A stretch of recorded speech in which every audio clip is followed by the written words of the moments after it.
વડોદરામાં ward number 13 માંથી સામાજિક કાર્યકર સચિન દેવરે અંતિમ દિવસે અપક્ષ ઉમેદવારી નોંધાવતા રાજકીય ગરમાવો જોવા મળ્યો।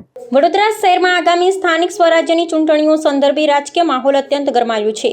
ઉમેદવારી પત્રો ભરવાના અંતિમ દિવસે જિલ્લા કલેક્ટર કચેરી ખાતે દાવેદારોનો ભારે ઘસારો જોવા મળ્યો હતો।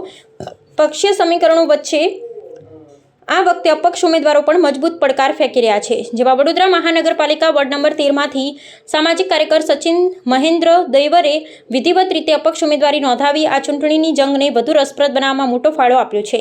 સચિન દેવરે પોતાના બહોળા સમર્થકો અને પરિવારજનોની ઉપસ્થિતિમાં વિજય મુહૂર્તમાં કલેક્ટર કચેરી ખાતે પહોંચ્યા હતા। તેમની સાથે જોડાયેલી સ્થાનિક રહીશોની મોટી ભીડ તેમની વધતી લોકપ્રિયતા અને જનસમર્થનનો સ્પષ્ટ ચિત્તાર આપતી હતી।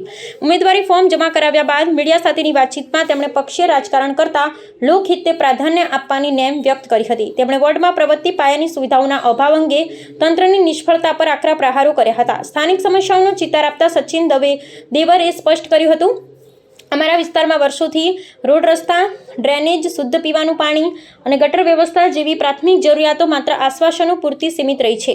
જો જનતા મને જનાદેશ આપશે તો આ તમામ સળગતા પ્રશ્નોનું કાયમી અને ઝડપી નિરાકરણ લાવવું મારી સર્વોચ્ચ પ્રાથમિકતા રહેશે। વોર્ડ નંબર 13માં ભાજપ અને કોંગ્રેસ જેવા મુખ્ય રાજકીય પક્ષોનો ઉમેદવાર સામે સચિન દેવરેની આ દાવેદારીથી હવે ખરાખરીનો મુકાબલો ખેલાશે તે નિશ્ચિત મનાય છે। હું સચિન મહેન્દ્રકુમાર દેવરે અપક્ષ ઉમેદવાર વોર્ડ નંબર 13માંથી નોંધાવવા આવ્યો છું।